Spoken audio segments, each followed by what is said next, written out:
কোন সমষ্টিত কেতিয়া প্ৰদান কৰিব গোটৰ 10,000 টকা?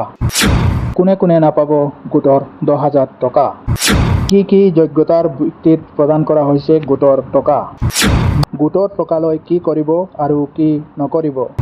মুখ্যমন্ত্ৰী ডক্টৰ হিমন্ত বিশ্ব শৰ্মাৰ ডাঙৰ ঘোষণা।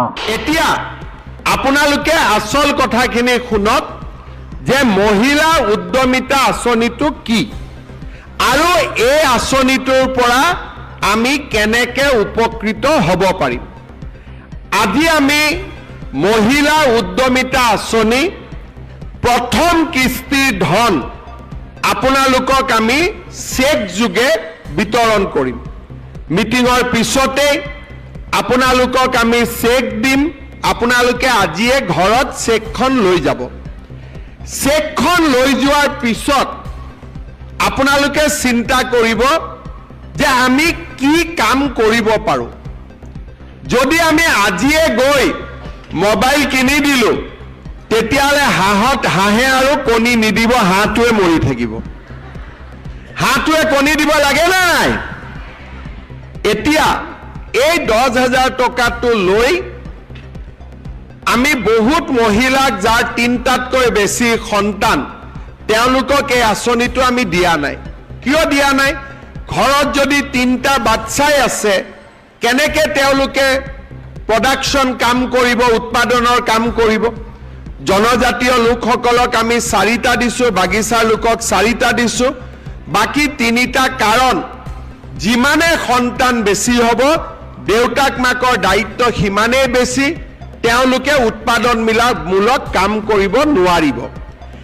আমাৰ আঁচনিটোৰ লক্ষ্য হৈছে যে আমি আপোনালোকক আজি 10,000 টকা আপোনালোকক দিম আৰু আপোনালোকে অহা 1 বছৰ এই 10,000 টকাটো সৎ ব্যৱহাৰ কৰিব। কোনোবাই শালত দিব, কোনোবাৰ গিৰিয়েক বা স্বামীৰ ব্যৱসায় আছে তাতে 10,000 টকাটো দিব, কোনো আপত্তি নাই। বেয়া কামত খৰচ কৰিব নালাগে, ভাল কামত খৰচ কৰাত কোনো আপত্তি নাই। ঘৰত যদি মোৰ বাগিচা আছে, ক্ষুদ্ৰ চাহ খেতি আছে তাতো লগাই দিয়ক, কোনো অসুবিধা নাই। শালত কৰক, মুৰ্গী কৰক, কণী কৰক, ব্যৱসায় কৰক। 1 বছৰ পিছত আমি আপোনালোকৰ ঘৰে ঘৰে আহি পৰীক্ষা কৰিম। আমি আপোনালোকক সুধিম যে আপোনালোকে টকাটো ক'ত ব্যৱহাৰ কৰিলে। যিসকল আই মাতৃয়ে এই টকাটোৰ সৎ ব্যৱহাৰ কৰিব অহা বছৰ তেওঁলোকক আমি 25,000 টকাকৈ তেওঁলোকক আমি আগবঢ়াম। এই 25,000 টকাৰ 12,500 মই বেংকৰ পৰা আনি দিম, 12,500 চৰকাৰৰ পৰা দিম। চৰকাৰৰ টকাটো ঘূৰাই দিব নালাগে, বেংকৰ টকাটো ঘূৰাই দিব লাগিব, কিন্তু সুদ দিব নালাগে। বেংকৰ সুদটো চৰকাৰে দিব, মাত্ৰ মূলটো আপোনালোকে ঘূৰাই দিব। আৰু যিসকলে সুন্দৰভাৱে এই 25,000 টকাৰ সৎ ব্যৱহাৰ কৰিব তেওঁলোকক তৃতীয় বছৰটোত আমি 50,000 টকা কৰি আমি আগবঢ়াম। হাঁহে যেনেকৈ কণী পাৰে এই 10,000 টকায়ো দুবাৰ কণী পাৰিব। এবাৰ 25,000ৰ কণী পাৰিব, এবাৰ 50,000 টকাৰ কণী পাৰিব। কণী পাৰিব লাগে নে নাই? লাগে। যদি কণী পাৰিব লাগে আমাৰ হাঁহটোক অলপ খাদ্য বস্তু খুৱাব লাগিব। আৰু তাৰ অৰ্থটোৱে হ'ল যে এই টকাটোৰ আপোনালোকে সৎ ব্যৱহাৰ কৰিব লাগিব। কাকো খুৱাব নালাগে, মাত্ৰ নিজে নাখালে হ'ল, নিজে ইয়াক ভাল কামত লগালে হ'ল। কোনে কোনে ভাল কামত লগাব? চবে লগাব। আৰু কোনে কোনে মোবাইল কিনিব? যোনে মোবাইল কিনিব তাক মই আৰু 2,000 টকা দি দিম যাতে ভাল মোবাইল এটা পায়। কোনে কোনে মোবাইল কিনিব? পিছফালে কোনোবাই মোবাইল কিনিব নেকি? নিকিনে। কোনে কোনে নিকিনে হাত দাঙক। আচ্ছা, ৰঞ্জিত দা মোবাইল দোকানীটো ব্যৱসায় বেয়া হৈ গ'ল। এতিয়া মোবাইল দোকানীবিলাকে নকলে হ'ল মামাক অহাবাৰ ভোট নিদিওঁ বুলি। চবে আশা কৰি আছে যে আজি উদ্যমিতাৰ টকা হ'ব, আই মাতৃসকলে ফেচবুক চাবৰ কাৰণে মোবাইল কিনি ল'ব। নিকিনিব দেই কোনেও, ঠিক আছে? ভাল কৰি টকাটো ব্যৱহাৰ কৰক। আমি আপোনালোকক অহা বছৰ আৰু 25,000 টকা, তাৰ পিছত আমি আপোনালোকক আৰু 50,000 টকা দিম।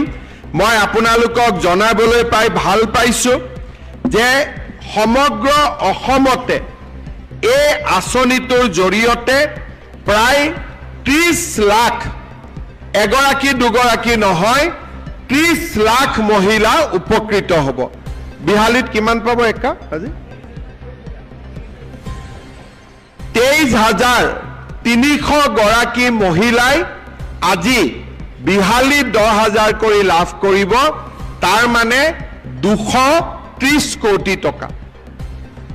মোৰ ঘৰত আহোঁতে 10,000 লাগে, কিন্তু যদি 10,000 আৰু 23,000 পূৰণ কৰি দিয়ে 230 কোটি টকা।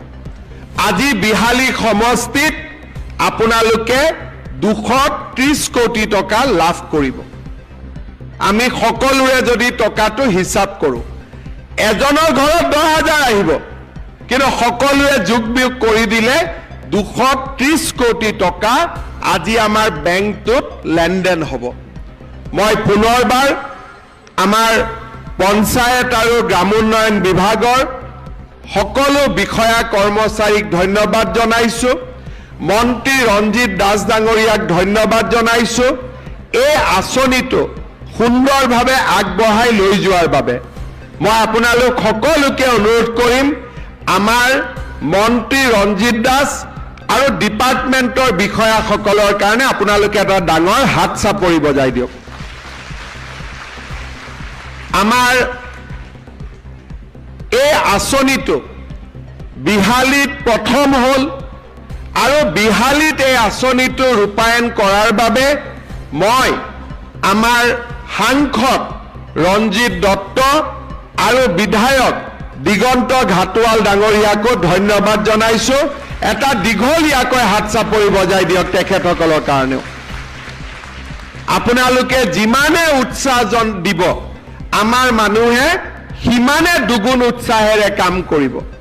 আপোনালোকে আমাক যেতিয়া আশীৰ্বাদ কৰে, আমাক আপোনালোকে ভোট দিয়ে, তেতিয়া আমি আপোনালোকৰ কাৰণে দুগুণ উৎসাহেৰে কাম কৰাৰ বাবে চেষ্টা কৰোঁ।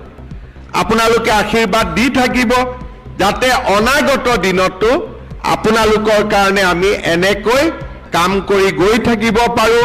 আমি এখন নতুন অসম নিৰ্মাণ কৰিব পাৰোঁ আৰু আমাৰ অসমখনক আগুৱাই লৈ যাব পাৰোঁ।